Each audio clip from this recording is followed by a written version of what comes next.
we're off and going. We're full 2025 early preseason action. Well, the Caitlin Clark wave is officially rolling in, and this time, it's hitting different. WNBA owners aren't even pretending anymore. They're making it obvious these games won't be stuck in small, low-capacity venues. Right after the new CBA locked in bigger paydays for players, the entire league seemed to flip a switch. Suddenly, everything is shifting. Bigger arenas, aggressive ticket packages, and seats disappearing months ahead of tip-off.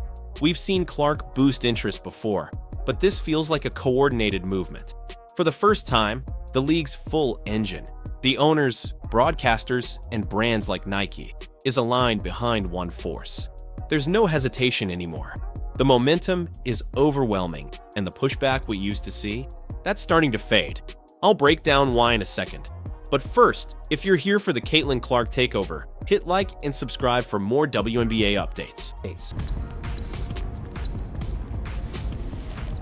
Now, let's talk about that recent Indiana Fever schedule release, because compared to last year, it's a completely different approach.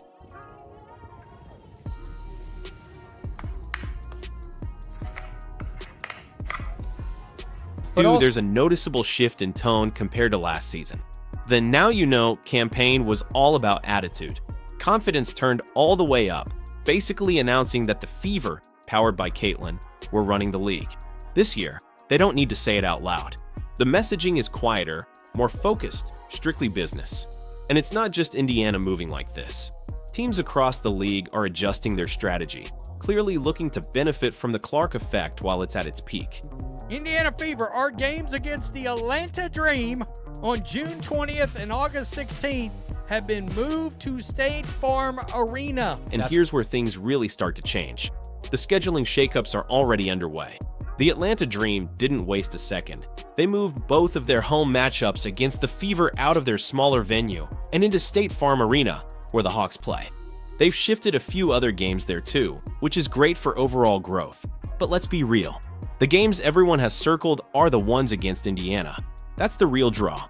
What's interesting is that last year, this same team claimed their arena upgrade for the Fever game was just a scheduling issue. Now, it feels a lot more intentional.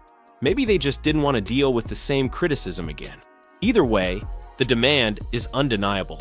The Toronto Tempo, an expansion team, already sold out their matchup against the Fever, and it's only March. That game's being held at Scotiabank Arena, where the Raptors play, with a capacity near 20,000. Normally, they'd be in a venue less than half that size. And the prices? Not cheap. Upper-level seats starting around $150, lower level pushing $700. For context, that's comparable to some of the most in-demand NHL games in Toronto. That's the level Fever games are reaching now.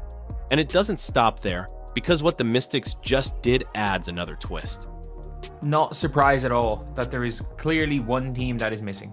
There is clearly one team that is missing here, and all of these teams, they decide that they're not going to put Indiana. They're not going to put Indiana on their half season. Or some teams are getting creative with ticket strategies. Half-season packages are being sold without Fever games included, because those games can be priced way higher on their own. This isn't new, but what's happening with the Mystics is a little strange. They're only hosting one game at Capital One Arena, the Wizards' home, and it's not even against Indiana, it's against Chicago. Meanwhile, their matchup with the Fever is staying in a much smaller venue that holds just 4,500 people. That decision alone guarantees one thing: even higher ticket prices due to limited availability. Still, most teams clearly understand the assignment. Expect more Fever games to be moved into larger arenas. In fact, 39 out of 44 Indiana games this season will be played in NBA-sized venues. And honestly, the math is simple. You're packing in 2 to 4 times more fans, and many are paying at least double for tickets. That's easily 4 to 8 times the revenue compared to a normal game.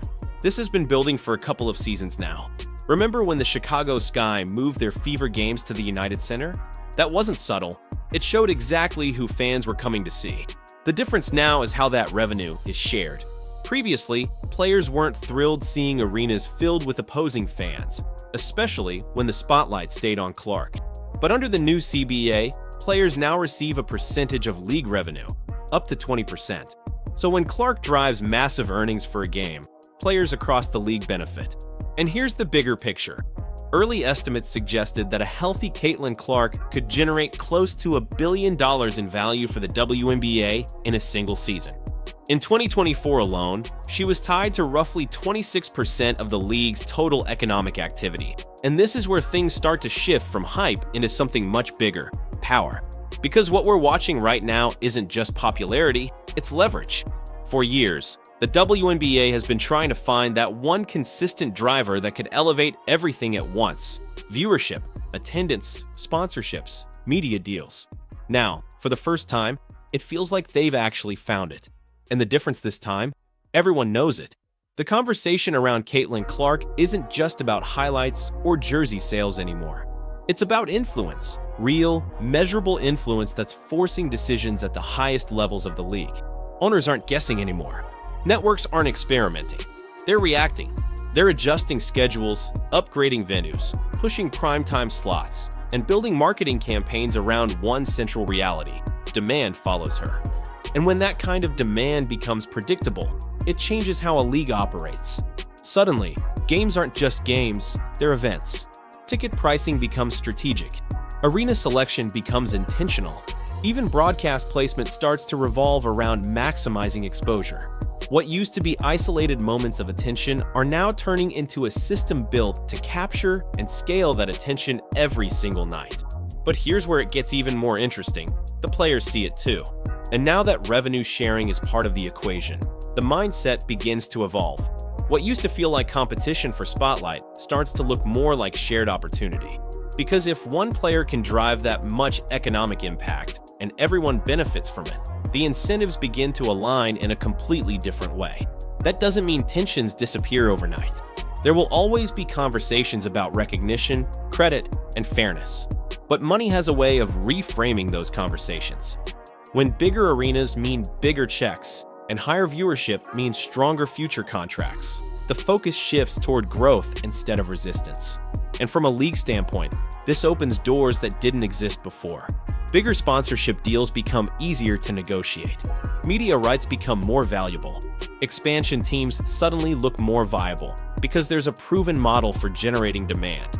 Even international interest starts to rise as the product becomes more visible and more marketable beyond its core audience. In a lot of ways, this moment feels like a turning point, not just because of one player, but because of what that player represents: a catalyst. Someone who accelerates timelines, forces adaptation, and exposes both the strengths and the weaknesses of the system around them. And right now, the WNBA is being pushed to evolve faster than it ever has before. The real question isn't whether this momentum is real. It clearly is. The question is how the league chooses to build on it. Because moments like this don't come around often. And if handled correctly, this could be the foundation for long-term growth that extends far beyond one season, one team, or even one player.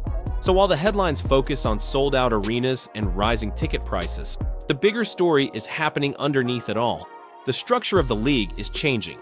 The incentives are shifting. And for the first time in a long time, everything seems to be moving in the same direction.